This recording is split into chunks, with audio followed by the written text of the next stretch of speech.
Welcome to our 7th annual Paddle the Rouge. My name is Anna Baggio, and I'm the Director of Conservation Planning for Wildlands League. I'm joining you from my veranda because of COVID, and thank you for joining us no matter where you are today on our special program. Yesterday we heard from a number of amazing guests, including the Prime Minister of Canada. We heard just how important it is to have protected natural spaces. Protecting nature in our land, on fresh water, and in our ocean is vital to our well-being. In fact, we recently had a good reminder about just how important and precious these natural areas are during the lockdown. That's why it's so important that Canada recently recommitted to protecting 25% of our country's natural heritage by 2025. We need more places protected, and they need to be much bigger. We need them in our cities and towns, in our countrysides, and in our bush, from coast to coast to coast. Some exciting initiatives we are working on include establishing a new national urban park in the Windsor area. This will protect tall grass prairie. We're working on establishing an Indigenous protected area with Moose Cree First Nation in the North French River watershed. This will safeguard clean water, caribou habitat, and carbon stores. And we're also working on a new project with First Nations to protect James Bay. Paddle the Rouge is an amazing, diverse initiative that helps connect kids and families to nature who might not traditionally have access to these areas. And it helps cultivate future leaders that will help us build more protected spaces right across this country. Thank you for spending the next 2 hours with us. You can learn more about us at wildlandsleague.org. Follow us on social media using @WildlandsLeague, and tell us what you like about getting outside. Use the hashtag PTR2020. Thank you.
Hi there, I'm Dolf DeJong, CEO of your Toronto Zoo. I think we're all disappointed that we're not together enjoying Paddle the Rouge this year, but we're delighted to participate virtually. We've worked closely with Parks Canada for years. We have a lot in common. Our Toronto Zoo's mission, connecting people, animals, and conservation science to fight extinction. The very thing our national parks help us do by protecting amazing large tracts of habitat for wild animals to live. Today, I'm actually in our Americas Pavilion. And behind me, periodically, you might see some river otters swimming by. These are the types of animals you can actually find in your Rouge National Urban Park. You don't see them very often. They're usually pretty secretive, living in burrows on the sides of the river, or actually being active underwater or on land. They're incredibly agile members of the weasel family, but they're an amazing piece of nature right in our backyard that we're working together to protect. Now that means sometimes you don't get to see these animals, as Parks Canada will close certain areas to make sure we're protecting them for their ecological integrity. It's a huge part of what we do as we think about a world with nature being diverse and flourishing for future generations. So as for these river otters, people often see them as quite playful. You'll see them in groups. They have amazing appetites, eating fish, crustaceans, even occasionally they'll grab birds or small rodents. And they're incredibly active. You'll hear them vocalizing at times or see them sliding on the edges of the riverbanks. And these charismatic creatures are the kind of thing we believe in protecting. A lot of these animals, unfortunately, aren't doing as well as we would like. Habitat loss, in the case of otters, loss due to hunting for their pelts, all have had a real negative impact on their populations. We're delighted to work with Parks Canada and other paddlers and folks who care about nature to make sure we're doing our part, taking those steps, leaving nature as we found it, and, in some cases, making it even better. There's another great example of these conservation programs we work on together with Parks Canada, just in the next room. I'm going to take you over there now. Hi there. I mentioned the other amazing species that you can find right in our Rouge Valley, and this is an example of one. This is a year-old Blandings turtle. And about 10 years ago, working with Parks Canada, we counted about 7 of these animals in the watershed. And that's pretty scary. That population at that point is functionally extinct.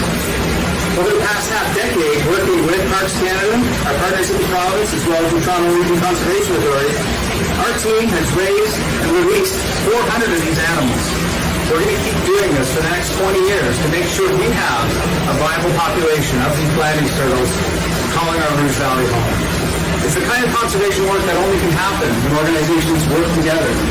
And they believe in the whole picture, restoring habitat, taking steps to reduce our impact on that habitat, and in some cases even raising and releasing these animals to move back in and call it home. Building those habitat assemblies to make sure we can have viable populations for future generations. Thank you everyone so much for joining us. Thanks for bearing with us and the noise in here. That's the amazing life support systems we have in place for these turtles. And we look forward to seeing you next year, hopefully when we'll be able to paddle the Rouge together again. Have a great day.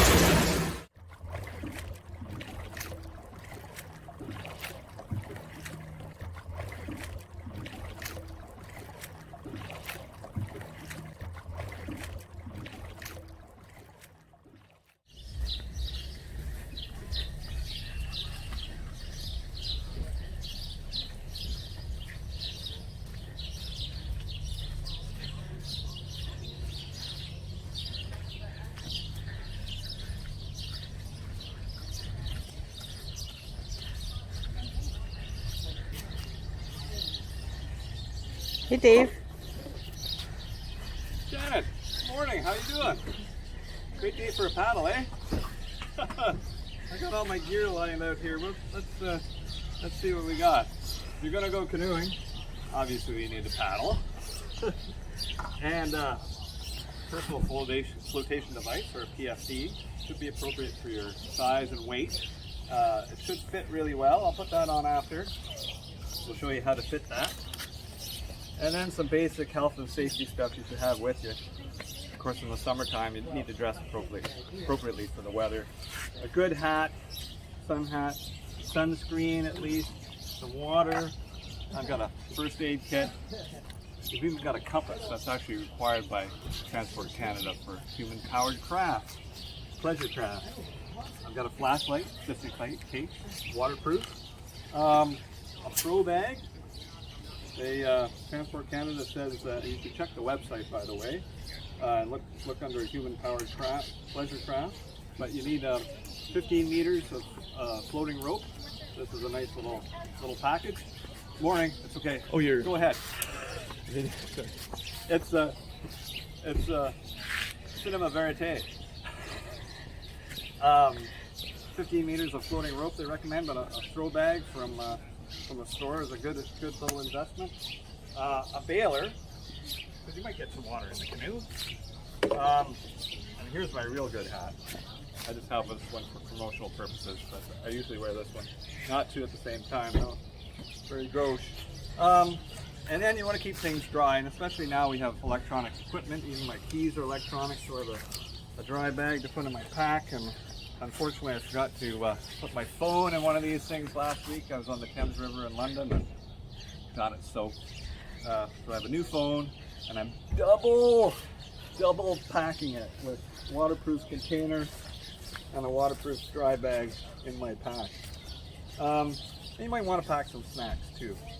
So I think that's it for basic gear, and then we'll move on to some actual instructions.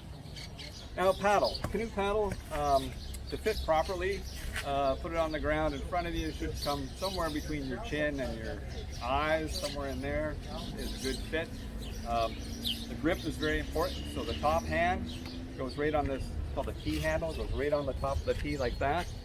The bottom hand is gripped like this, and the distance between the two should, if you put the paddle over your head, should form roughly a 90-degree bend in your elbows. So that's a good, comfortable grip. You can vary that for different purposes, but that's the basic grip right there. Okay, we'll have a look at the canoe. Oh, some little bit more health and safety stuff. So weather is very important. Obviously, especially first time canoeing, shouldn't go out alone. Should always tell people where you're going. Should watch the weather. Thunderstorms, high winds are not good weather to be canoeing in. The standard rule is shouldn't be on the water until a half hour has passed since the last thunder. Anyways, so those are just some little safety tips before we get going. I'm going to go over a few things in this video. I'm going to go over parts of the canoe, launching, and 5 basic strokes, 5 or 6 basic strokes, depends how you count them.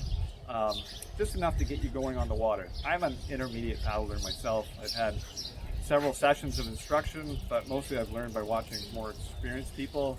And you can always go online. There's some great videos. Bill and Paul Mason did a great series called Path of the Paddle. Great book, and there's also a lot of great resources out there. But the important thing is to have fun, enjoy the river. It's one of the best ways to be on the water. Okay, we'll have a look at the canoe. So this is a pretty standard 16-foot canoe. The rear seat or the stern seat, you can see there's not much space there. So there's no place to put your legs. So that's how you know it's the back or the stern seat. The front seat or the bow seat, lots of room for your legs. So that's the bow or the front of the canoe. When you're first paddling, you're probably going to go tandem.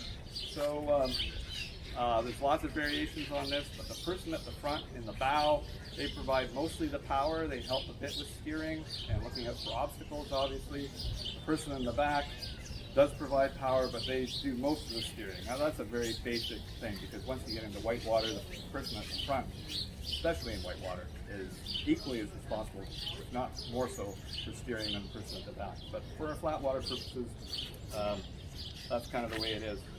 I'm going to be paddling solo because we're social distancing or physical distancing these days, so I'm going to try to show the basic strokes and then just kind of interpret what you do at the front, or the bow, or the back, or the stern. So when you're launching the canoe, there's a couple ways to do it. I like to put my paddle in where I can access it easily.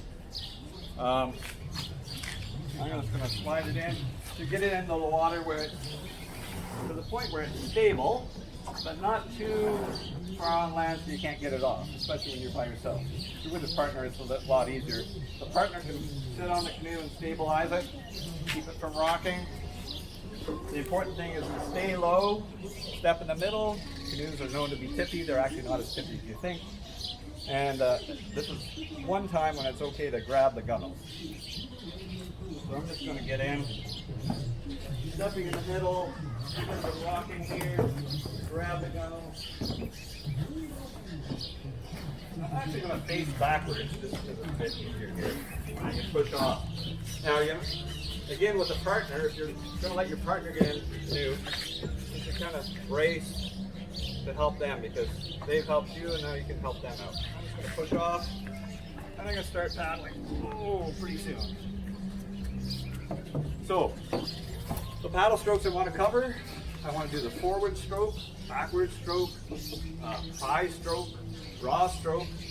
I'm going to show you a combination between a forward stroke and a fly stroke called the J stroke, and a brace. So those are all the paddling strokes we're going to cover. I'll just back it out and then we'll get started. I'll do all the strokes on this side without moving, and then we'll do a sequence where I put them all together and kind of move through the water. Okay, whenever you're ready. Oh, we're good. Hi! So because I'm paddling solo, I'm sitting close to the center of the canoe. That gives me a bit more control. We're going to start with the forward stroke. Very basic.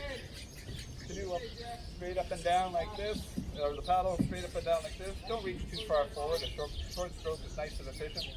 And just push forward with the top hand, pull with the bottom hand, and move the paddle towards you in the water. That moves you forward, but it does another thing. It actually moves the canoe away from the paddling side, because you're not paddling right in the center, you're paddling to one side. So it forces it, I'm paddling on the left, forces the bow of the canoe over to the right. So that's your basic forward stroke, not much to it. And the canoe is going to veer away from that side no matter what you do. So what you have to do to keep it going in a straight line is a bit of a pry stroke. Now, pry stroke is exactly what it implies. It's prying away from the canoe, either like that, or you can turn your paddle over like that, and it pushes the canoe away from the side that you're paddling on. And that's very effective to move the canoe. You can do it right beside you, and I can move it almost directly sideways. Do a sculling pry like that. If I move the paddle forward or backwards from the center of the canoe or further away from the canoe, it can make a big difference in how it turns. So that just moved me sideways. If I move the paddle to the back and do a pry, it will start spinning me around like that. That's the forward stroke and the pry stroke. Now to compensate for that tendency for the canoe to move away from the side you're paddling on, especially if you're paddling solo, but it's also true if you're at the back paddling with a person, a partner in tandem. You combine a pry with the forward stroke, and it's got a bunch of different names. You can do it a bunch of different ways. The most basic one is called the J stroke, because the water makes a J in the water. That's the forward stroke, and then you pry away. So forward stroke, a little pry at the end. Forward stroke, a little pry at the end. You have to do it harder or softer depending on the wind conditions. But it helps you keep going in a straight line. So, forward stroke, pry stroke. Another fundamental stroke is just a backward stroke. It's just a reverse forward stroke. So I'm going along, and then all of a sudden I say, oh, I forgot my left. So at the back of my forward stroke, I'm just going to push the bottom of the paddle forward, pull back on the top, and I'm going to go back. Good for maneuvering in tight places. Obviously, slowing yourself down and stopping before you hit a obstruction. Just putting on the brakes, basically. So, forward stroke, pry, backward stroke. The next one is called the draw stroke. I was teaching kids at a camp, and I taught the draw stroke first. And I said, now we're going to do the opposite of the draw stroke. And one of the kids, little wise-leaguer, said, what's that called? The erase stroke? No. We already learned that. That's called the pry stroke. The draw stroke is simply, it's like a forward power stroke, but you do it to the side of the canoe. The side, you do it to the side you're paddling on, it will draw the canoe to the side that you're paddling on. Like that. Again, if you want to increase the turning, if you want to turn your canoe, you do your draw stroke either forward or behind you to turn that part of the canoe to the side that you're paddling on. So there's a draw stroke, moving the bow to my left. I'll do the same to the back. You see, moves the stern at the back of the canoe towards the side you're paddling on. Pretty simple. And again, you can put these into combination to really steer the canoe. If you're moving forward, do it off at a bit of an angle. The canoe will kind of turn toward that side. You just do a draw like that and brings it around. You don't even have to move the paddle, it's just the canoe's already moving. See how that turned that around? So, we did the forward stroke, backward stroke, pry stroke, draw stroke. The other stroke, it's not really a stroke, it could be any stroke. It's called a brace.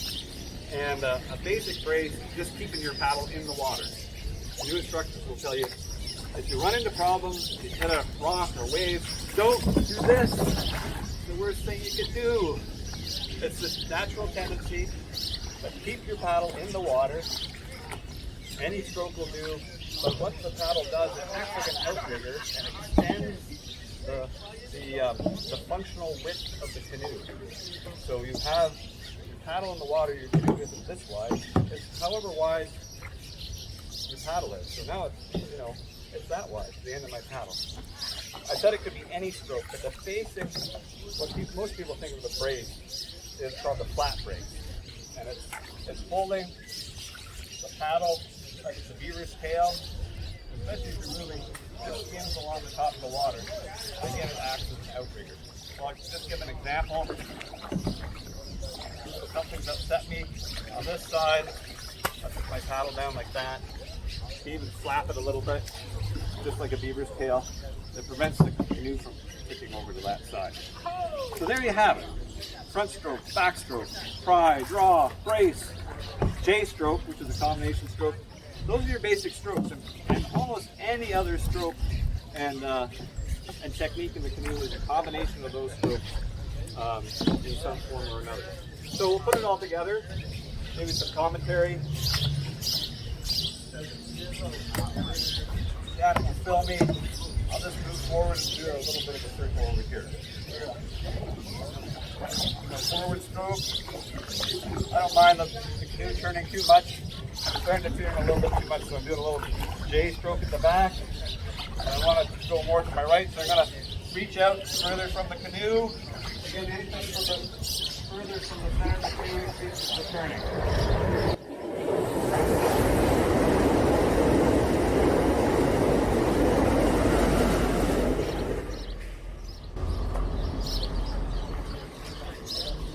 Forward or backward stroke, far away from the canoe. It's called a sweep stroke. That's what I'm doing now. And now I'm going in circles, which is not what you want to do. You want to be going in a straight line. We're putting it all together. I'm just going to paddle up the river in a straight line, turn around and come back. So you can see all the things I'm doing wrong. I'm sure my technique is not good. Becky Mason, if you're watching this, only positive comments, please. Here we go. Forward stroke with a little pry in the back. J stroke. Going straight. You're going to turn before I get to the fisherman, I hope.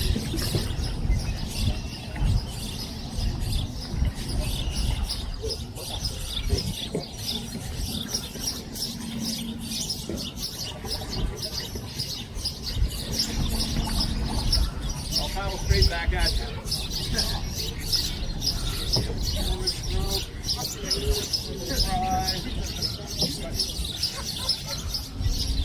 I talked about the draw stroke, I didn't talk about the cross draw. You can actually without changing your grip, cross to the other side of the canoe, draw on the far side and turn the bow towards that side of the canoe. And then you can follow a little sweep stroke, turn around. There we go.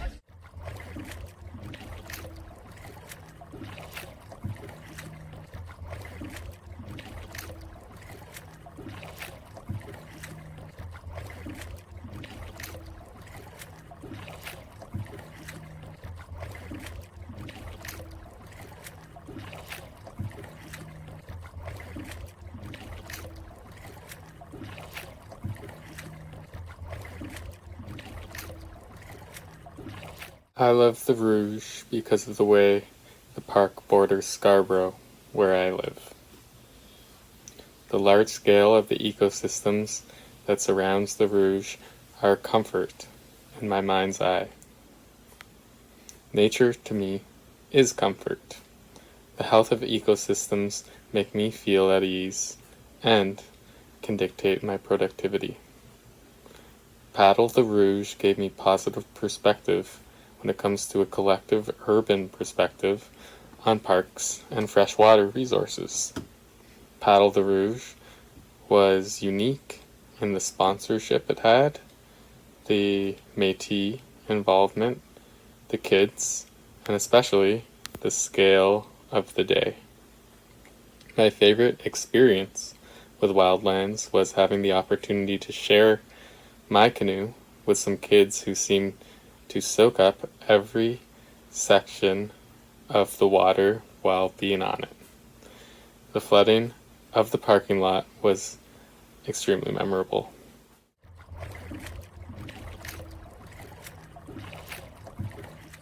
Hi there, this is Gary Anandasangaree, Member of Parliament for Scarborough Rouge Park. I'm standing right here at the Rouge National Urban Park where we're celebrating once again the Paddle the Rouge. It's an event organized annually by the Wildlands League who have for many years helped protect our environment and most recently, of course, establishing and expanding the Rouge National Urban Park. So I want to thank all of you for supporting this magnificent organization, to Janet Sumner for her great work in ensuring that our environment is protected and that spaces like this is available for all Canadians. This year is different. Like before, we were unable to get onto the water and paddle, but it's no less important this year to ensure that we remember what we need to do to protect the environment. So I want to take a moment to thank all of you for taking part. Just want to assure you, we will be back here very shortly, paddling the Rouge right here in Rouge Park. Thank you and have a great day.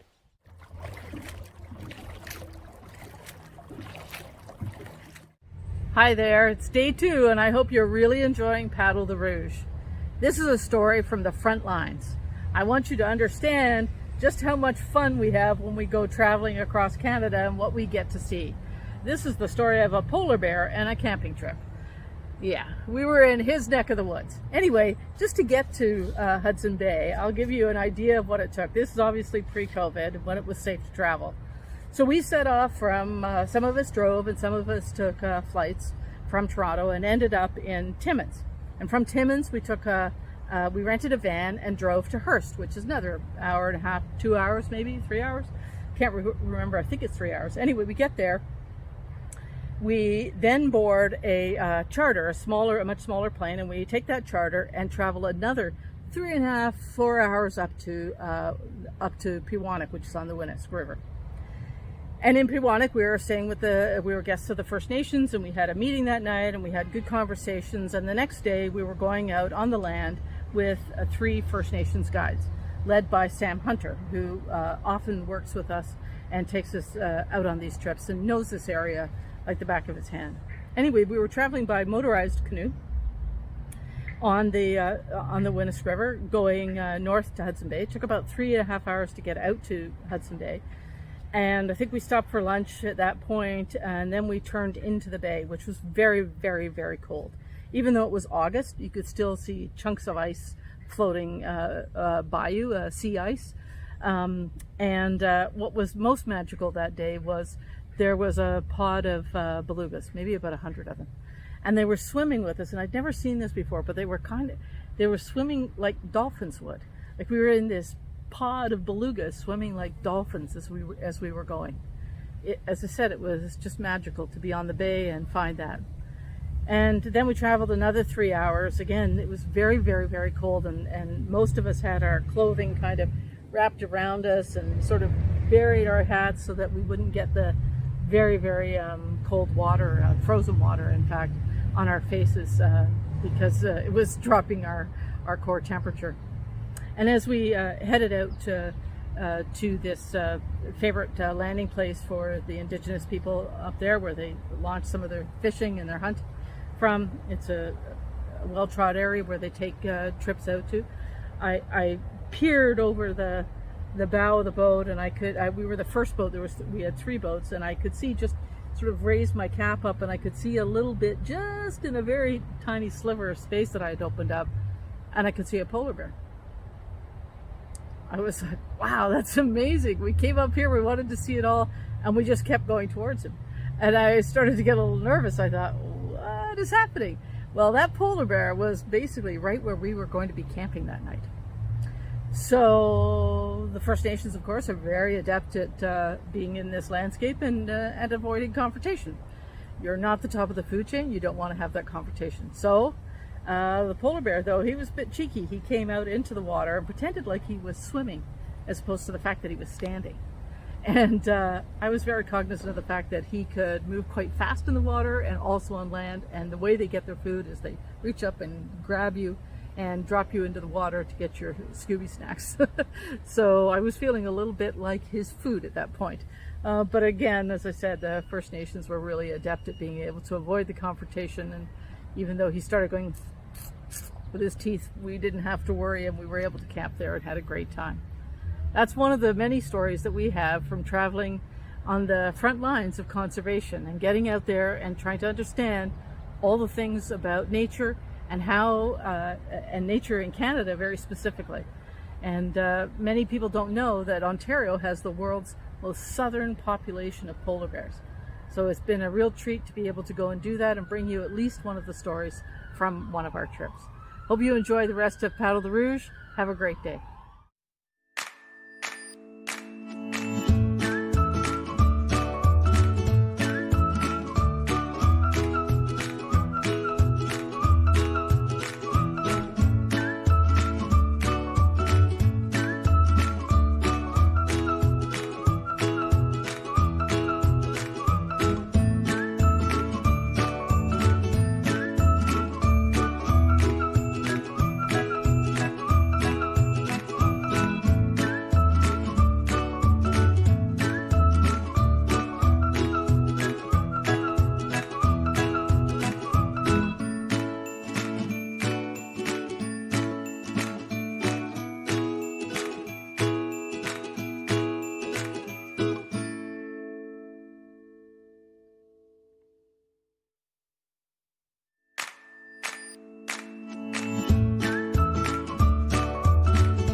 Well, good morning. It's Brad here, board member with Wildlands League. I'm out for a paddle in the Rouge National Urban Park and looking forward to seeing the abundance and diversity of wildlife here in this, what's really a very special place to have right here in the largest city in Canada, in Toronto. So here we go. Let's talk briefly about the canoe that I'm in. I am in a 16'6" Prospector design. It has a double thick keel. It's really more of a freighter than anything, meant for lake travel, not river travel. So it's going to bounce me around a little bit with all the twists and turns of the Rouge. It's made by the Holy Cow Canoe Company in Acton, Ontario, who are not around anymore, unfortunately, but man, did they build great canoes. It's Kevlar. And one of the advantages of Kevlar, of course, is it's very light to carry. And so, yeah, so there you go. And I am paddling solo today, and mostly because I couldn't convince either of my kids to come with me. But next time. So one of the first things we notice, even a place as beautiful as the Rouge Urban National Park, is Phragmites. Phragmites are an invasive species in Ontario, originally an ornamental landscaping plant, and unfortunately they have proliferated across the southern Ontario landscape, displacing a number of native species such as bulrushes and cattails, and they are very difficult to get rid of. So even in a gorgeous place like this, you can see that biodiversity conservation, fighting invasive species, very, very, very important.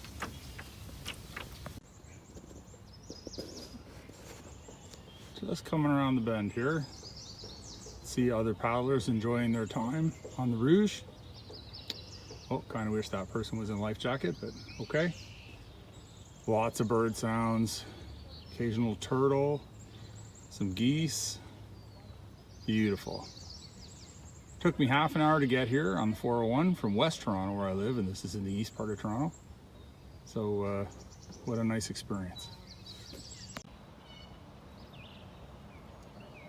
I'm always humbled by paddling on rivers, and I'm always thinking about, you know, the thousands and thousands of years where these rivers were the routes for people to go from place to place. And of course, we should always keeping in mind the reconciliation principles of recognizing the traditional owners of these territories.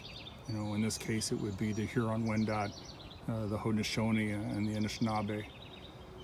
And you know, we're on the land like this, we want to make sure we honor their elders past and present, and we honor their youth who are the elders of the future.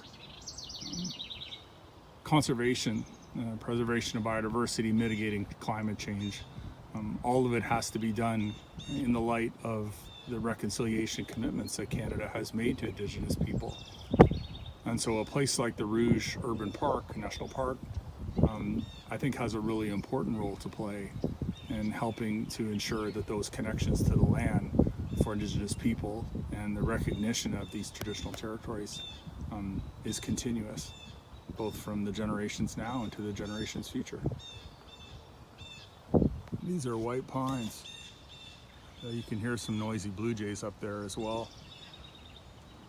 White pine's an incredible tree, and really starts to make me think about the connectivity of ecosystems in Ontario. Of course, we have the white pine down here in the Rouge National Urban Park, and the white pines territory stretches north through Algonquin Park. Of course, there are so many important areas of connection between this part of Ontario and central Ontario, up through Kawartha Highlands, up through QE2 Provincial Park, all the way through Algonquin, up through Owenda. You know, the white pine is the real link between all of those ecosystems in terms of being a signature tree.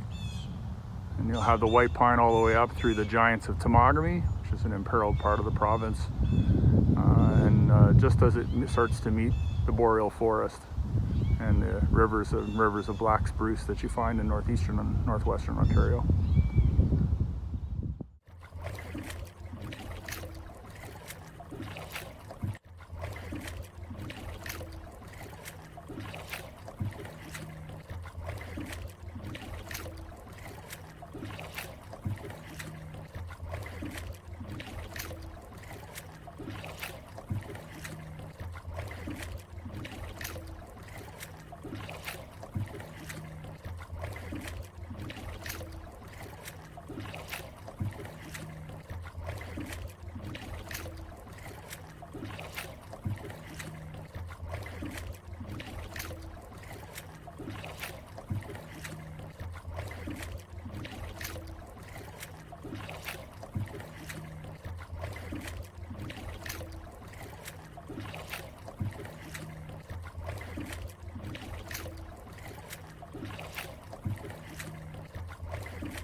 Hi, I'm Dave Pearce from the Wildlands League.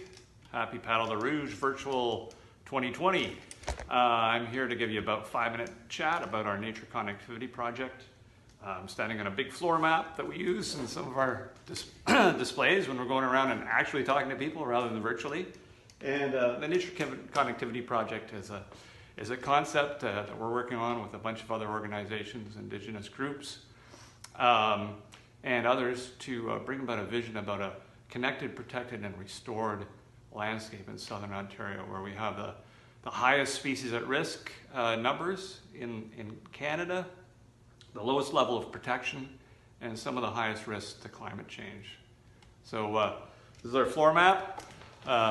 I'll give you a better view than you've got with my my jury-rigged selfie stick here. But we take this around to different places and have people point out what's important to them on the landscape. Wildlands League Nature Connectivity Project is a big concept stretching all the way from Bruce Peninsula National Park here in the Bruce Peninsula all the way over to Kawartha Highlands Provincial Park over here, and from Windsor all the way to Algonquin up here.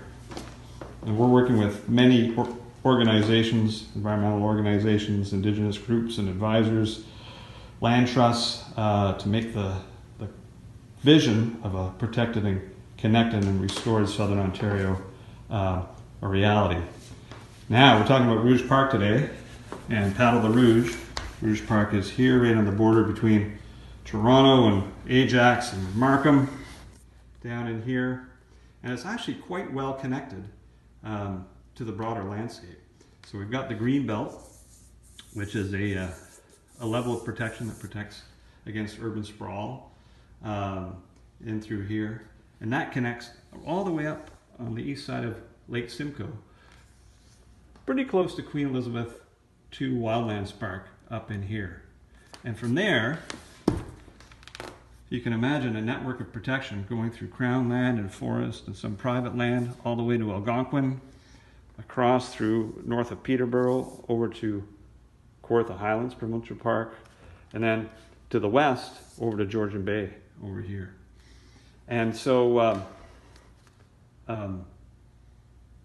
it is possible for a critter like a moose or other animal that takes a lot of landscape to actually travel from Algonquin down through this area, down to the Greenbelt, and into the northern reaches of Rouge National Urban Park down in here.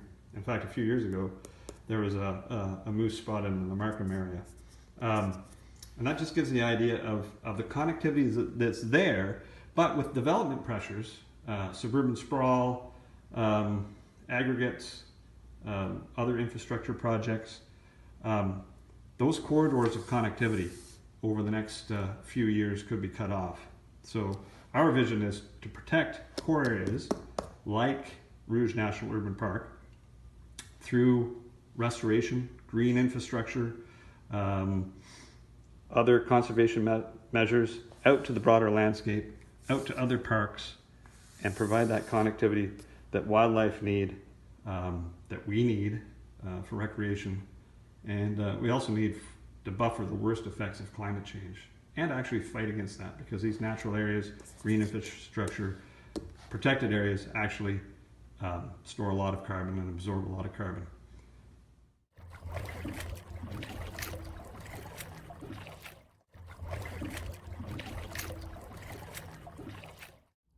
Hi everyone, my name is Dilshad and I've been a social media volunteer with Paddle the Rouge twice now, which means that I take over their social media accounts and I post about the awesome fun things we do all day. I'm also an immigrant of 15 years now, which means that I've been through all the Canadian rites of passage. I say A and sorry as much as anybody else does. I have watched every single episode of The Littlest Hobo that I can get my hands on, and I drown most of my food in maple syrup. So I feel like I'm pretty well settled into Canada now, but one of the things that I hadn't done till just a couple of years ago was get into an actual canoe. Now there's good reason for that. I can't swim and I'm terrified of water. Good enough reasons not to go anywhere near a canoe. But I had volunteered for Paddle the Rouge, and it was something that I thought I just had to do if I was at Paddle the Rouge. So we got into this canoe, we went live on Facebook the entire time, and if you watch the broadcast, I think it's between 10 to 15 minutes of me just hyperventilating and waiting to get back to shore. We had a wonderful girl who paddled me out. I think she was about 13 or 14. Her name was Penelope, paddling out a 30-something-year-old woman who could not keep her cool. It was absolutely terrifying, but so wonderful. And just to be out on the water and be with everybody from Wildlands League was just such a wonderful experience. I cannot say enough good things about it. And it was really a spectacular way to have my first trip in a canoe. The second time I volunteered with Paddle the Rouge, I actually took one of my newcomer friends. She had just landed in Canada a few months before Paddle the Rouge.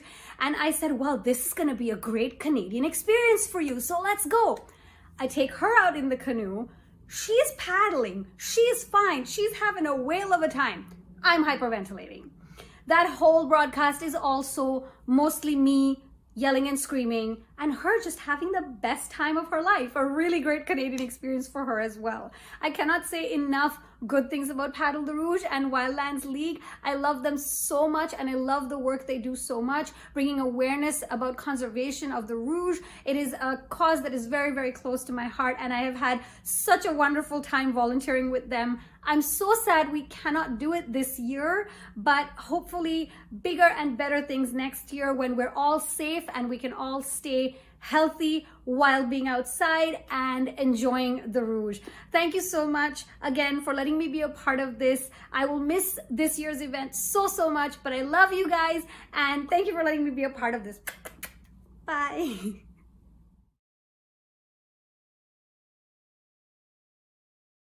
Nima is new to Canada. She moved in September and has never had the pleasure of getting out on the water. So she is going to be paddling for the first time. Right. Here we go. There we go. Beauty. Okay, copy that. They've got about half an hour. Perfect. So now I'm gonna get into the boat. We've been through this before. Let me put this down. Okay. All right. So we have Natasha in the back over there. I'm going to turn this around so that we can watch Nima. You're very calm, Nima. How are you feeling? It's a mask. It's a mask. I'm okay. I don't know what's going on, but it's moving. I've signed my soul with Natasha.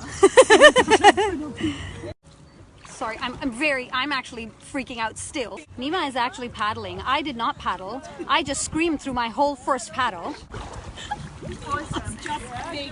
The joke of this is I am the drama queen. The lady who has never been in a canoe is totally fine. I'm not fine. I'm just like, yeah, it's fine. It's like super romantic. Super romantic. Ideal romance. I must clarify. Just a bit of advice. Yes, Nima. For your first timers, and since I'm such a pro at it, I think don't face the front because I don't know what lies ahead or behind me. So just go with the flow. So we're gonna see some beautiful swans, and if you can hear me, I have some heavy breathing going on because of the absolute terror in my bones. And Nima, the first time canoeer, how are you feeling, Nima? No explicit content on social media. So. All right. I'm okay. Yeah. Like I said, you don't know what you're scared of until you see it, right? Right. I can't see it. These particular ones are actually extremely friendly. Yeah. I don't know about that. But they are territorial to other animals. Actually, it's really beautiful to be out here because you know what you're working for and you know what you're working to conserve. I think that's an important lesson right there for us. Yes. And since I'm a first-time canoeer and an expat in this lovely country, these resources, these natural resources are a treasure for us, and it's up to us. We're the present and we are the future to leave a legacy behind. You know, and climate change is not just something that's out there, but this, where we are right now, as we're sitting in this canoe on a beautiful day, is climate change. We should all do our bit. And with that, I think maybe we should throw Dilshad in the water. What do you think? With that, I think I'm never, ever going to do anything with Nima ever again. I was kind enough to bring her to this canoe ride, and they're all turning on me now. They're using my fear against me. But it's an absolutely beautiful sight, and what Nima said is really true. It's lovely to actually get out on the water and know what you're working for and know what you're working to protect. Nima has been an absolute champ. I cannot tell you how proud I am of her. Look at her. Just like a total champ. Love it. Credit goes to Natasha. It's just wonderful. There's something wonderful about this. It's wonderful about community, wonderful about, you know, the time of the day. You can hear the birds today. That's gorgeous. That's a cardinal.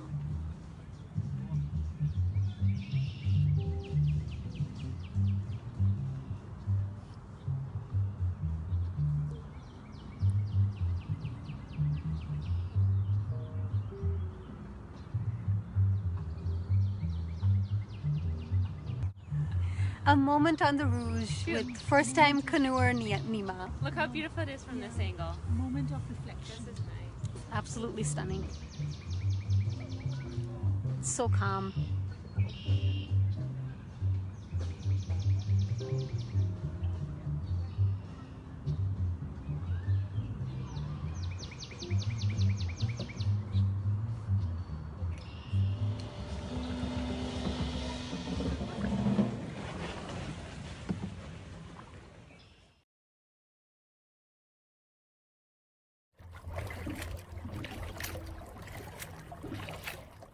Hi there.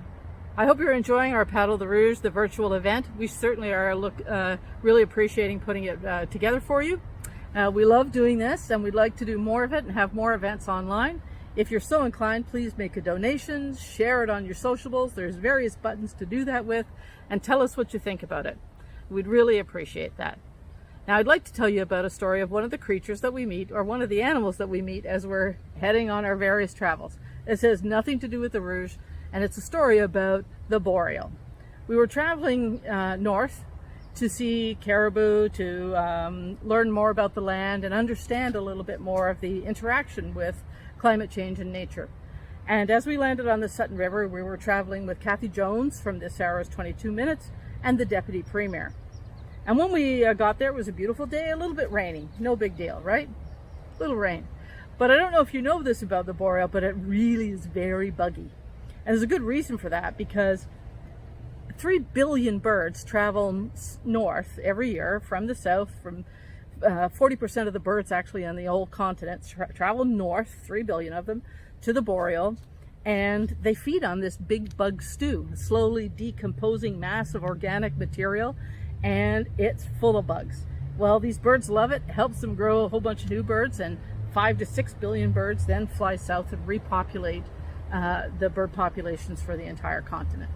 So that's a pretty good story about the bugs in the boreal, but it makes it very difficult when you're camping and you're outside and you have to drink through a little mesh so that you can actually get your cup of tea in the morning. And the Deputy Premier turned to me at the time and he said, "So Janet, tell me, how long have you had this campaign to protect the bugs?" I thought it was one of the funniest things. Anyway, he was a terrific sport and we had a great trip that year. And as I said, we were trying to learn a little bit more about climate change and how nature and climate change are both helping each other. And one of the things that I learned very recently was the fact that the sea floor has, the first 2 meters of it have more carbon in it than the rest of the planet. I was blown away by that. Just absolutely blown away. And this trip we actually got to see the seafloor because the tide was out. And in that floor you could see the polar bear prints. They were huge, they were like this, and that was a juvenile. It was amazing to be up there to see that. Anyway, when we got out to the shore, it was a very, very, very foggy morning. And as we were sitting there, we saw this mama caribou and her calf walking towards us, and of course all our cameras came out taking pictures, and we were just in love with this mama and her little calf, watching her walk across the area in front of us as we were hiding behind these big boulders which normally are submerged under the water. As the fog started to lift, we realized we weren't just watching 2 caribou walk by us, but in fact we were in like a herd of caribou, about 300 of them, maybe 400 of them, as they were walking nonchalantly across the area that we were almost even surrounded by caribou. And that's a little bit about one of our trips up north and how spectacular the geography of Ontario is, and how blessed we are as an organization to be able to go and travel places and see them for ourselves and understand them as we work to create protection for the planet. Thank you.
Hi, Brian Masse here, Member of Parliament for Windsor West.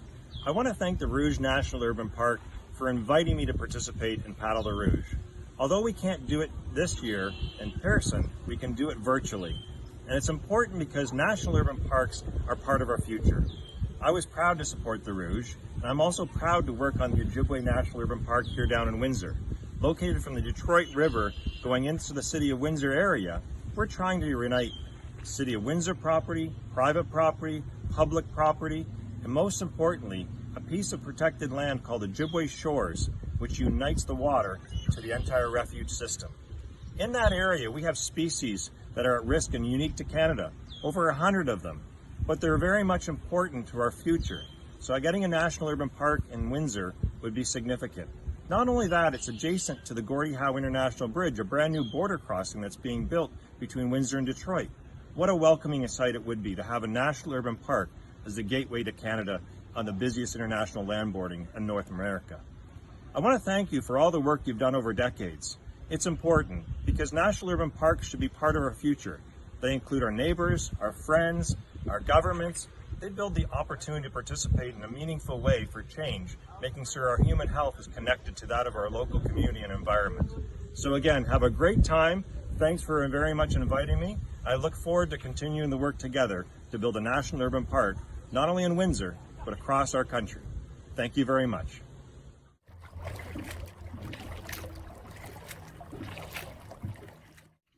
Hi there, my name is Erik Thompson, and this is my son Raven, who I'm sure will be a future participant in the Paddle the Rouge event at some point.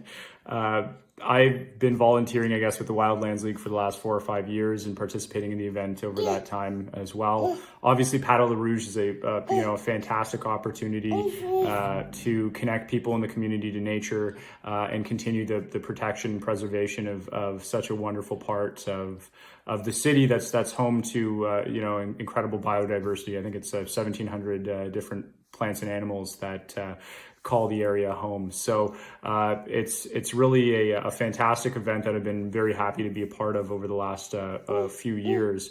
One of my favorite things about the event is the opportunity to connect people in the community, but especially little ones, to nature. So many times, I guess, this will be their first opportunity to see nature up close, to paddle in a canoe down a river, the first chance to see a turtle on the shore or a heron in the reeds. And so it's a really incredible thing to see, the joy that some of these kids derive from such simple but important things.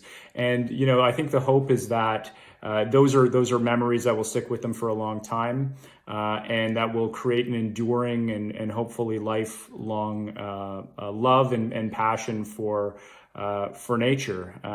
You'd be surprised actually how many have told me coming out of the event that they can't wait to buy their own canoes, or I guess lobby their parents to do that. So it's been really just a joy to participate in the event. And I think at the end of the day, how can we expect people to love and appreciate places that they've never been to? So the real enduring value of an event like this, and unfortunately I know it can't be held in person this year, but the real value, I think, is creating that bond and that connection to nature that I know for many people is something that will never go away. So anyways, that's it from me. I look forward to getting out there in the future.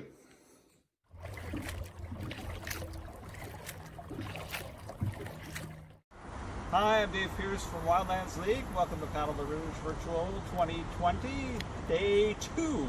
Eugenia is telling me. Yes, it's Day 2.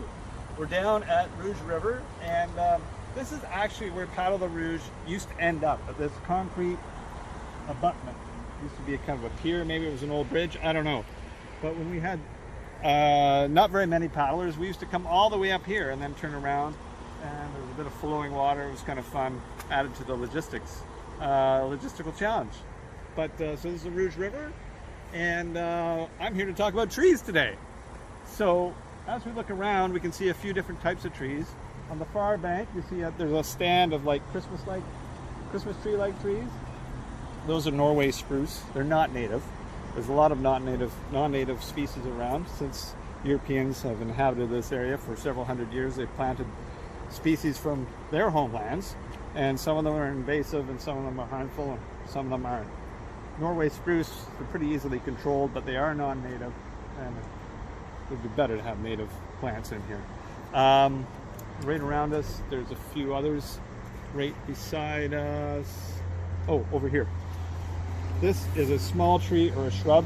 It's called an alder. I'm not sure what kind of species. This is really important for wildlife. It actually fixes nitrogen in the soil, like a bean plant does, so it improves the soil. But beavers usually use it a lot for food. Actually not for food, on their food piles. So they'll put the preferred food in their food piles, and then they'll pile alder on top. They'll sink the preferred food down under the water so they can access it in the wintertime. So alder is like a filler, which they will eat, but it's not one of their preferred foods. Say it again. We found something kind of cool in terms of trees. Eugenia, just follow me down here if you will.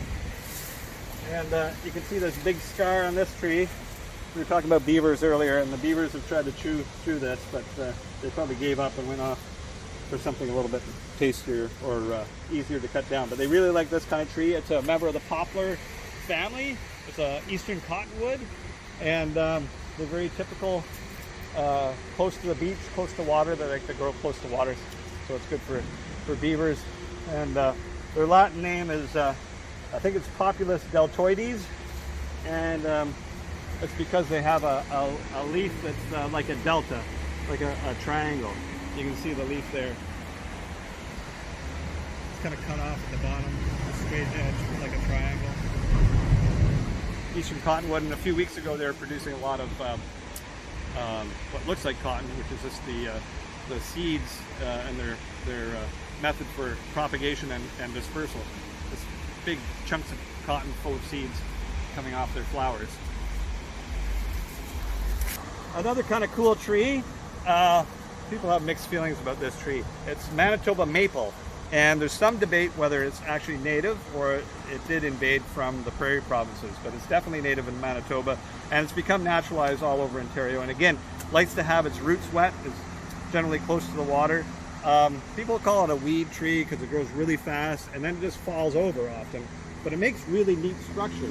So if you're into jungle gyms and virtual jungles, this is a kind of typical growth of a Manitoba maple. It will just fall over, and then this, when it touches the ground, will become a base for a new tree, and the limbs will shoot off and become new trees. So they're almost, even though they grow fast, they're almost eternal. And it's called the maple tree, but it's got actually a leaf more like an ash, and some people call it the ash leaf maple. But if you put all the leaves together from the compound leaf, voila, you have a maple tree. And of course the flowers are maple type flowers, and the branching is very typical of maple. It's opposite branching. You can see the opposite branches coming off here. The leaflets coming off there, opposite each other. Hi, we've got some trembling aspen over here. Very cool. They are also in the poplar family, like the cottonwood we talked about earlier. They're generally fairly straight, have kind of grayish green bark, very light colored bark. Sometimes from a distance they almost look like birch trees, but they're not white bark, and they don't have the peeling aspect to them. But they are some of the first trees to come into a new landscape. So here they're growing on the side, the embankment of Kingston Road, and they grow very fast. Again, they're a fabulous wildlife tree. Everything eats them. Rabbits, when they're young, beavers cut them down to eat them. Moose will bend saplings over to get at the tops. Even bears will climb up and eat the young catkins and flower buds and leaf buds in the spring. So they're incredibly valuable for wildlife. And we can even eat them too, and chew on them because they have aspartame in the bark. Not aspartame, sorry. Acetylsalicylic acid, which is the ingredient for aspirin. So if you have a headache and you're out in the woods, you can chew an aspen. to get your aspirin. We've got another beautiful tree here. It's a basswood. The European form is called the linden tree. The genus is Tilia, if there's any Latin speakers out there. And they have a very distinctive, here's the lower branch, they have a very distinctive heart-shaped leaf. Not like a real heart, but you know, like a Valentine's heart. And they're, again, an incredibly valuable tree. They have wonderful flowers for bees in the spring. They'll get to a massive size, and they'll, Eugenia, can you see where it splits off into two trunks in there? Often there'll be multiple trunks will come out of the base. And again, it's almost an immortal tree because the main trunk will die. There'll be new shoots that will come up and take over, but they're from the same rootstock. And you get some massive hollow trunks that are great for wildlife out of a basswood after a few hundred years. Basswood, fantastic tree. Hi, we've got a beautiful young black walnut here. We are actually in kind of a unique zone for forests in Ontario. It's the Carolinian zone. The Carolinian zone is characterized by more southern species. So the ones we've been talking about are so far, none of them are very typical of the Carolinian zone, but the Carolinian zone has all the trees of all of southern Ontario, plus a few extras. So this is a black walnut. Again, an incredibly valuable tree for wildlife. The nuts are edible. Everybody loves walnuts. Well, most people love walnuts. The one downside it has, it can actually kill other plants underneath around it. So it exudes a chemical that will kill other plants and kill certain other trees for competition. So some people don't like them in their yard, but they're a fantastic native tree. Again, the leaf is a compound leaf. Kind of looks similar to a sumac. Has a bunch of sort of feathery leaflets that come off. And that's very typical of the walnut family. There we go. Hey, everybody should know what this is. It's on our flag, but a red color and kind of stylized. This is a sugar maple. And it is the national tree of Canada, although it only really grows well in southern Quebec and southern Ontario and some of the Maritimes. So its range is a bit restricted, but it's a wonderful tree. As you know, we get sap out of it. Again, it's a great browse tree for deer and mice and different things. And it's one tree that grows pretty well in the shade. So we say it's shade tolerant. So a lot of forests, if there's no disturbance, no fire, no wind, no logging for years and years, the shade tolerant trees are going to take over. And the three very common ones are sugar maple, American beech, and eastern hemlock, which grow well in the shade. We've got an eastern white cedar here, one of my favorite trees, because where I grew up, there was a whole, we were talking about jungle gyms later, that was my jungle gym. There was a whole, like a bunch of them growing in together, and their limbs would grow from one tree to the other, right through another one, and it was just like having your own jungle gym. But this one's a bit scraggly to do that. You might get poked in the eye. But eastern white cedar, a wonderful tree, also called Arbor Vitae, the tree of life, because I don't know if it's true or not, but I think Jacques Cartier was saved by the Aboriginal people because they're having scurvy in the settlement of Quebec, and they didn't know that if you boiled and ate the broth made from the cedar leaves, it actually has vitamin C in it, so it protected them from scurvy. Again, very important for a lot of wildlife. It's one of the favorite foods for white-tailed deer in the wintertime. And it provides a lot of cover because it catches the snow, and so the snow isn't as deep under the white cedar, and the deer can move around a lot easier. Hi, I'm hanging out with a white pine now. This is our provincial tree. It's the provincial tree of Ontario. It has nice soft needles. They're quite long. There's 5 in a cluster. You can remember that quite easily because there's 5 letters in the word white. I think that's true. Yes, 5 letters in the word white. 5 needles in the cluster.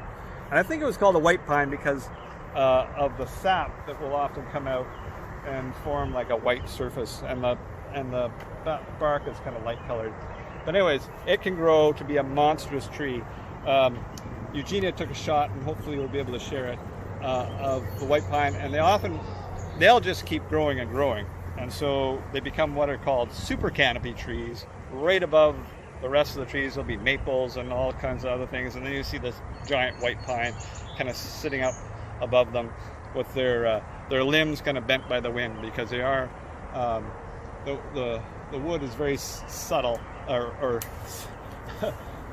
not subtle, supple, and will bend in the wind. And so the way the branches of the white pine, the way that they go, shows you which way the prevailing wind is going. So usually in Ontario, the prevailing wind's from the west, and the branches will kind of all go towards the east because they're bent in that direction, like flags in the wind. We were just talking about the white pine, and here's one right behind me. Again, it's a super canopy tree. It's way above the canopy. Nice big white pine there. Thanks for joining us at Virtual Paddle the Rouge 2020, Day 2, and hanging out with me and learning a bit more about the trees in this area. And when you get a chance and you can social distance, have a visit. The Rouge is a wonderful place to go to look at trees.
Hi, my name is Sam and I'm an outreach assistant at Wildlands League. Today I'm going to be showing you how to make a pollinator hotel. So the first thing you're going to do is sanitize your hands. And then we're going to look at all the different materials we need. So you're going to use a milk carton or a dairy carton like this. It can be from this small, it can be smaller or larger. You're going to get some cardboard, and you want to make sure it's the cardboard that has the triangles on each side, because that's going to allow the bees to come in and nest inside. You want to use paper straws, some newspaper, which we're going to roll into tubes like this, and then some different colored, different size sticks and pine cones. So the first thing you're going to do is take your carton and cut one side of it out.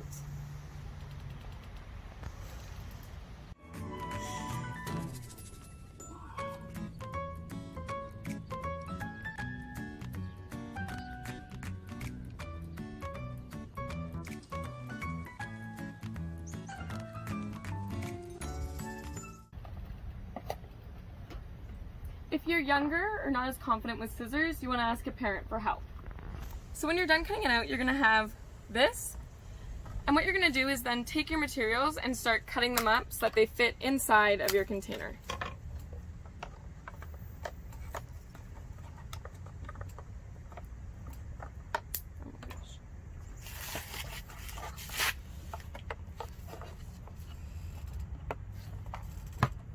You want to make sure that all the holes face the outside, and this is going to allow your bees to crawl inside and create nests. That's also why it's good to use a variety of different size materials, so that a variety of different bee species can use your bee hotel.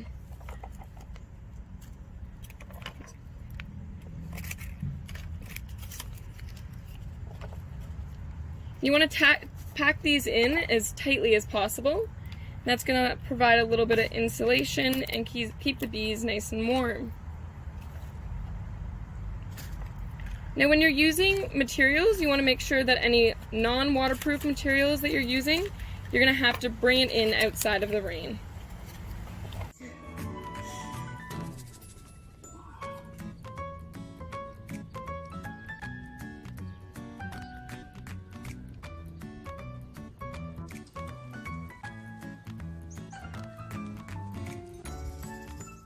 You just want to make sure that everything's packed in really nice and tightly.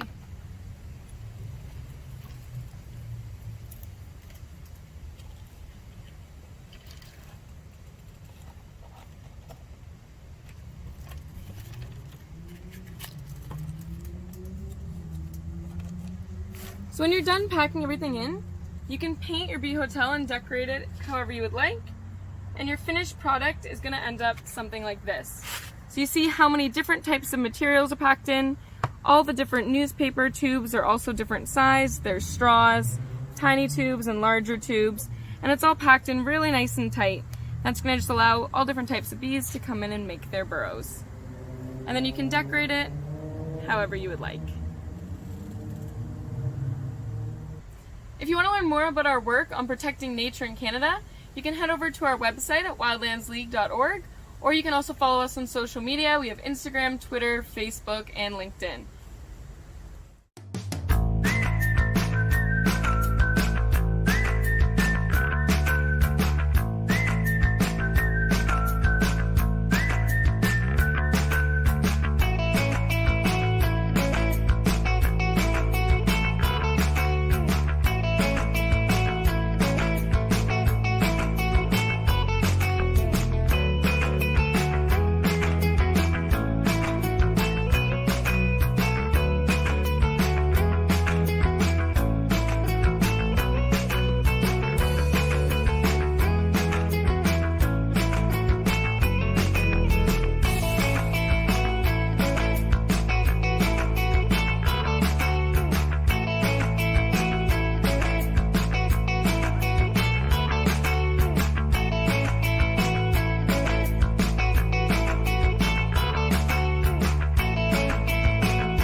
Virtual Paddle the Rouge.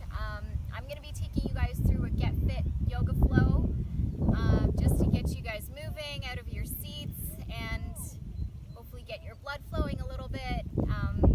Just a little bit about me. My name is Nadia. I am the executive assistant at Wildlands League, and I'm also a part-time yoga teacher, so I'm really excited to take you guys through a flow today, and we're going to get moving. But before we do, I just want to go through some health and safety tips and recommendations. So if any pose that you get into or I tell you to get into doesn't feel right in your body, please don't do it.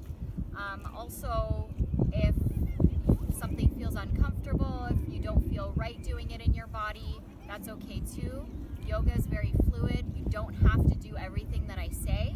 You can modify, you can change it up, and just make sure that you're working with your body to make this an enjoyable experience for you. So we're gonna get started. We're gonna start in child's pose. So bring your big toes to touch, your knees are opening up wide, and you're folding forward, resting your forehead onto your mat. We're gonna take a few breaths here just to settle in. Just to bring your focus to your inhales and your exhales, in and out through your nose.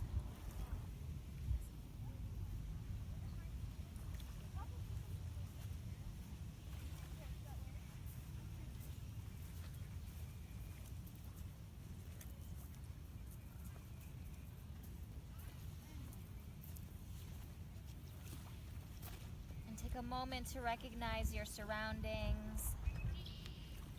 Maybe you're indoors or you're outdoors. Just observe.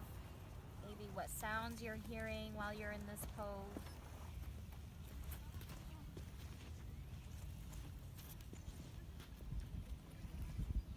Allow yourself to be present here. Taking in this moment. Take a couple more deep breaths here, in and out through your nose.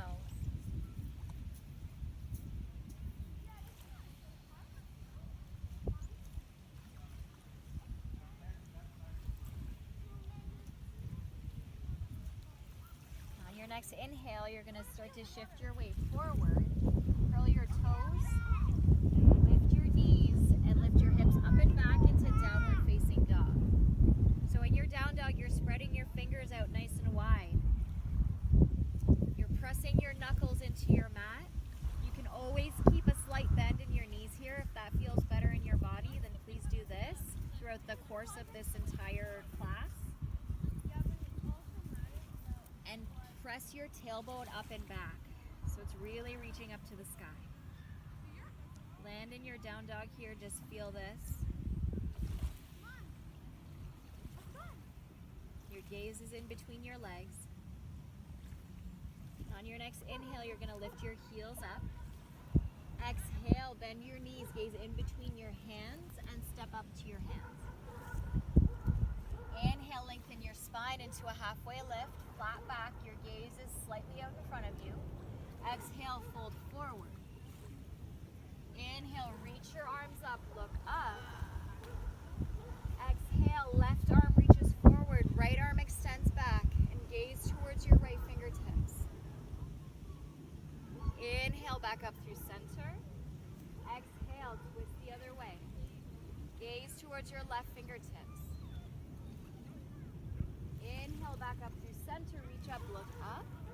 Exhale, fold. Inhale, halfway lift, hands on your shins, flat back. Exhale, hands to your mat, step back, high to low plank. Inhale, upward facing dog. Lift your heart, squeeze your shoulder blades onto your back. Exhale, lift your hips up and back, downward facing dog. Breathe. Take one more deep inhale here. On your next inhale, you're going to lift your heels up. Exhale, bend your knees. Step up to your hands. Inhale, hands to your shins, flat back, lengthen your spine. Exhale, fold forward. Inhale, reach up, get nice and tall. Exhale, left arm forward, right arm back, twist. Squeeze your shoulder blades onto your back. Inhale, back up. Exhale, twist the other way. Gaze towards your left fingertips. Inhale, back up through center, reach up, look up. Exhale, fold. Inhale, halfway lift, hands on your shins, flat back. Exhale, place your hands down on your mat. Step back into a high plank. Now from your high plank, you can always lower your knees here and then lower down to low plank. Inhale, upward facing dog with your heart, squeeze those shoulder blades. Exhale, lift your hips up and back, downward facing dog. Breathing in and out through your nose, catching your breath, maybe noticing how your body is already changing, how it feels different, how it's shifting. And on your next inhale, you're going to lift your right leg. Bend your right knee, open up your hips, point your right knee straight up to the sky. Exhale, step your right foot in between your palms. Your back heel pivots and roots down to a 45-degree angle. Nice bend in your right knee. Inhale, both arms sweep up for warrior one. You're pressing into your feet here. Your core is engaged. Take a deep inhale. Exhale. Left hand down, right arm to the sky, and pivot onto the tippy toes of your back foot. You're squeezing your right shoulder blade onto your back and gaze up. Sink a little bit deeper into your hips. Exhale, both hands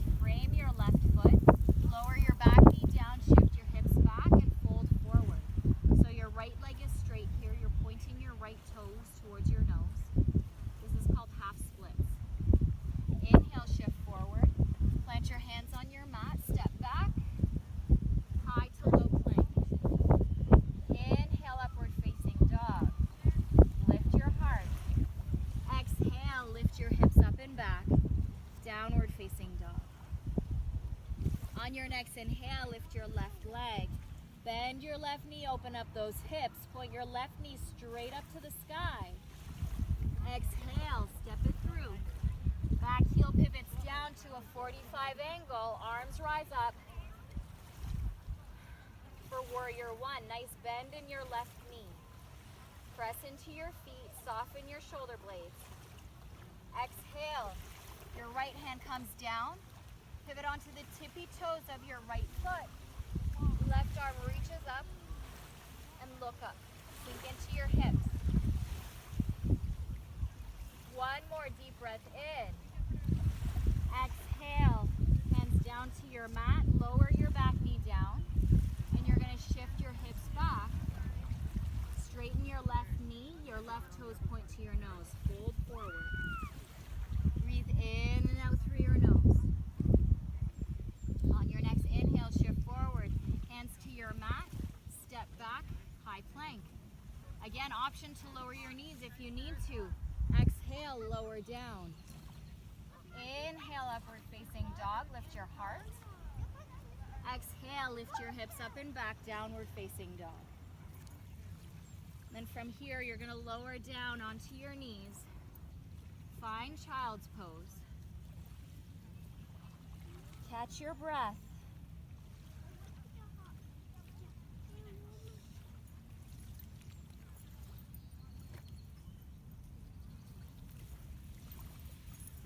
And allow your body to rest before the next segment of movement.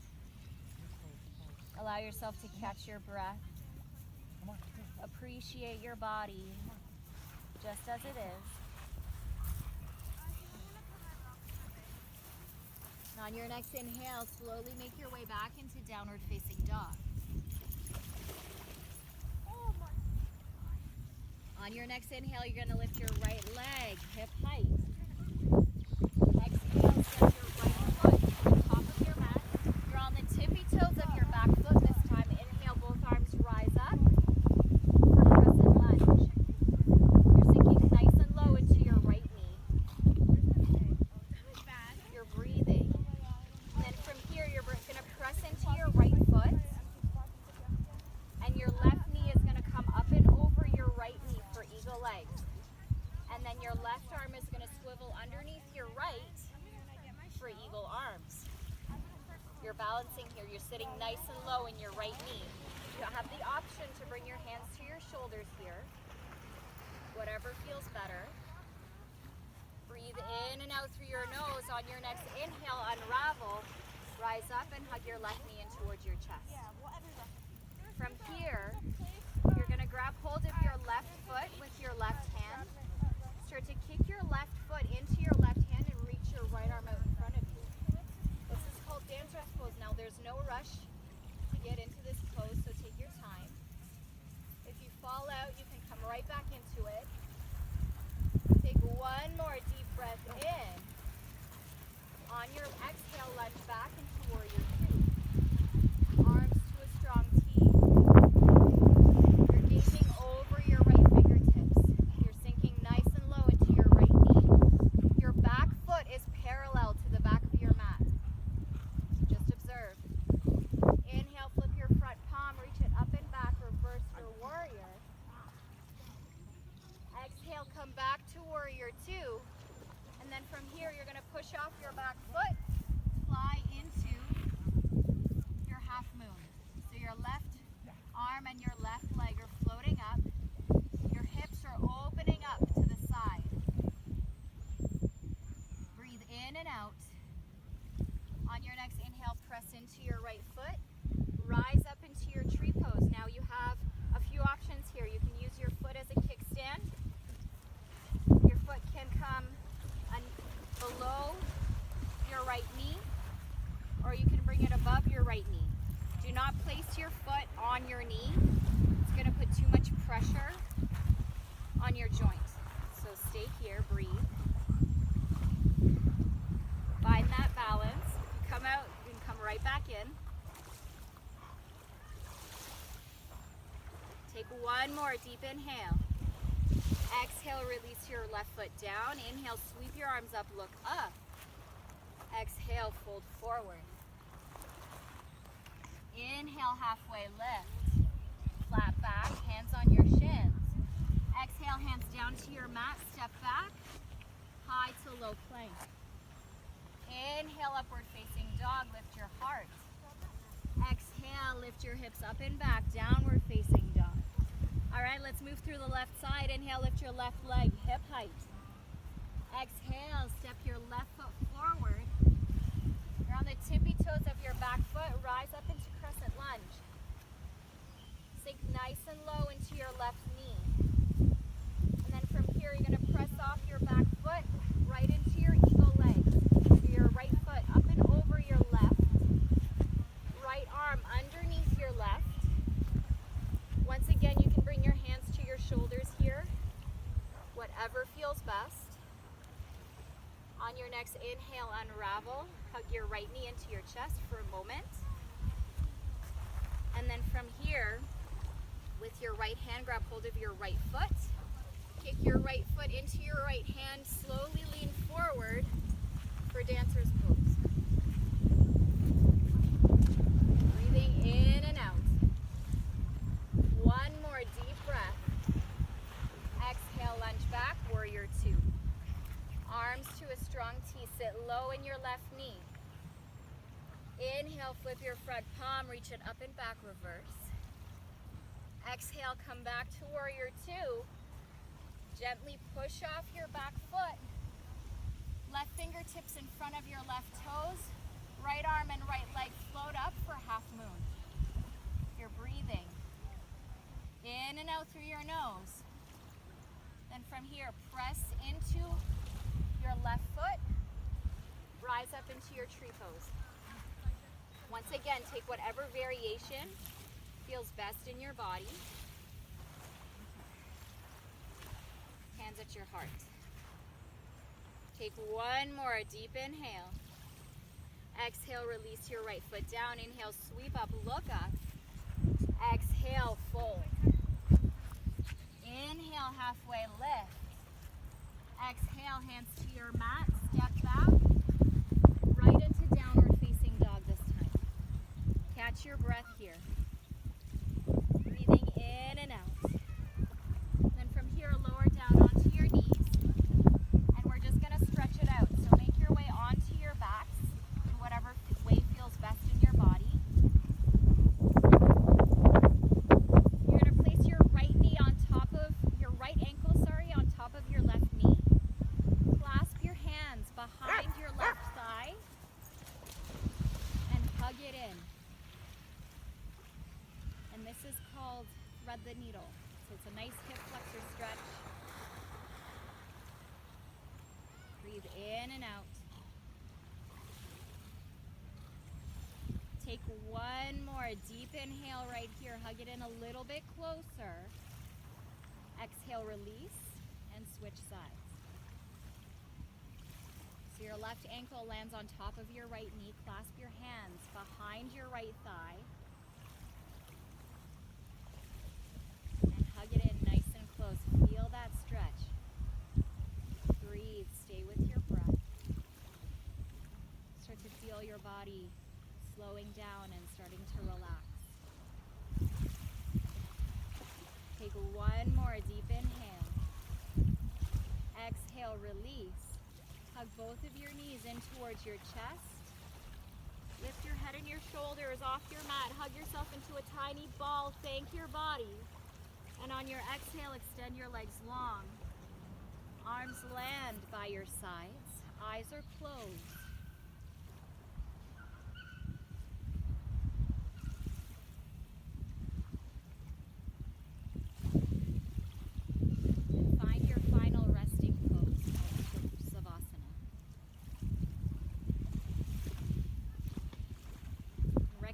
The reason why this pose feels so good is because you've done the work and you deserve it.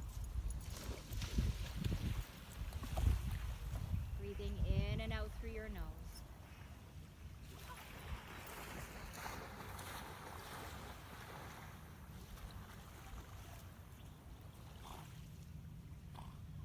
On your next inhale, reach both arms up and over your head. Stretch everything out. And then from here, roll over onto your right or your left side.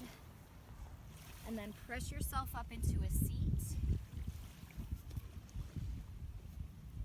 Keep your eyes closed. Palms are touching at your heart center. I'd like to thank each and every one of you for joining me here today on your mat, moving your body, doing something that's good for you. And for joining us for our Paddle the Rouge event, virtual this year. And for taking the time to listen to us and to be part of our community. On your next inhale, bring your thumbs in between your brows, sit up a little bit taller. Take a deep inhale to honor your breath. And on your exhale, we bow forward and finish our practice with Namaste.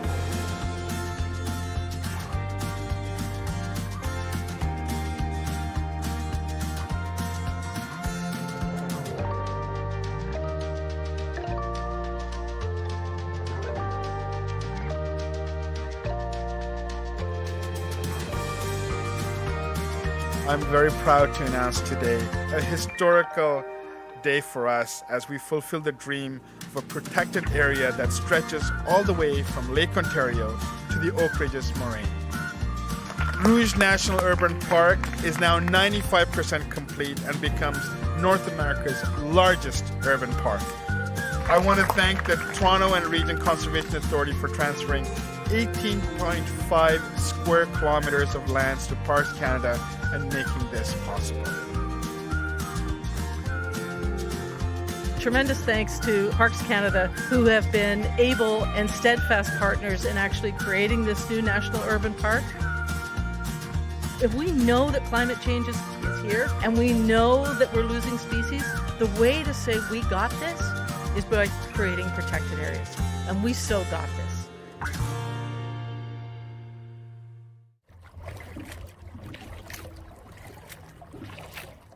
Wow, I learned so much over the last 2 days. Thank you for joining us and being part of this year's Paddle the Rouge. Did you do any of the crafts or maybe some of the games or maybe you did the yoga? Just even sitting back and listening to some of that beautiful music from Victoria was fantastic. Tell us how we did. I found the history of the Métis really inspiring, and it's going to give me a whole new appreciation for this area and all of the rich treasures of the history of this land. The river otters, the turtles, all of it was inspiring. I'd like to give a thanks to the VIPs who joined us. Gary Anandasangaree, the MP for the area, Dilshad Berman from CityTV, Raymond Cho, MPP, and Brian Masse, the MP for Windsor. A big shout out, of course, goes to the Prime Minister. While you are keeping us safe in so many other ways, thank you for joining us for this year's Paddle the Rouge. We truly appreciate it. A big thank you to our volunteers, our staff, Sam and Claire, Eugenia, who's been amazing in leading on this creation of this event.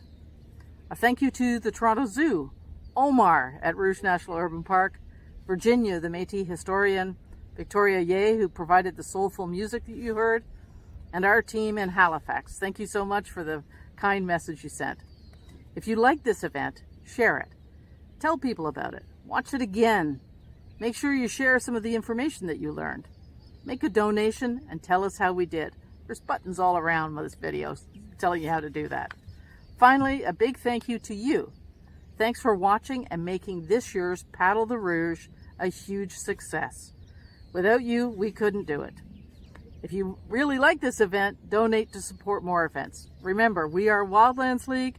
I'm Janet Sumner, Executive Director for the team here at Wildlands League. Thank you very much, and be safe on the water.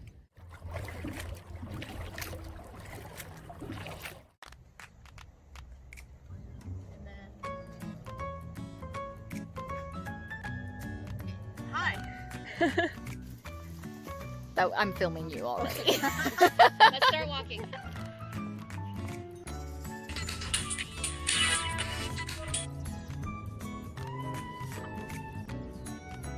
Ready?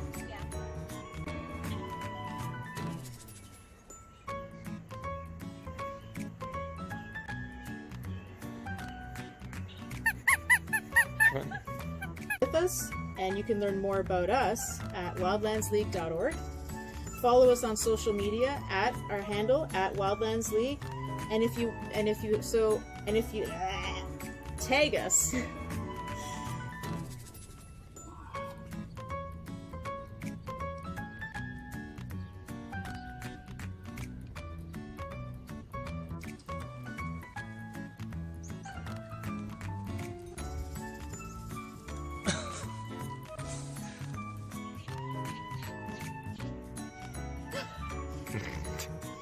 No. You can bend down. So I'm throwing the glasses this way or this way? Throw them to your right. This way. Okay. And they'll fly out of the frame? Yeah, that's fine. Okay. Just toss them. Like this? Yeah. Wait! Frosty, come here. Sit. Okay. I think I'm gonna come and do me tomorrow. I'll just bring it in. I'll just do like this kind of thing. I can actually set it up as a tripod. Left over right. Yeah. She said left over right. It's not very easy. Nadia. Hold on. Left over right. And then she wants you to go left arm. Oh! Sit. Technically she said left under right, which is not really that possible. You can do right under left. And then she said your arms. And then she said sit. Yeah, sit your bum low. Lower? That's good. Is that good enough? Yeah, that's great. Now do it in one smooth motion. Can you do that?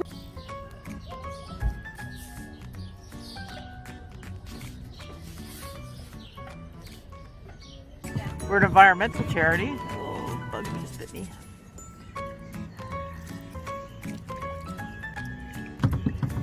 That's for the blooper.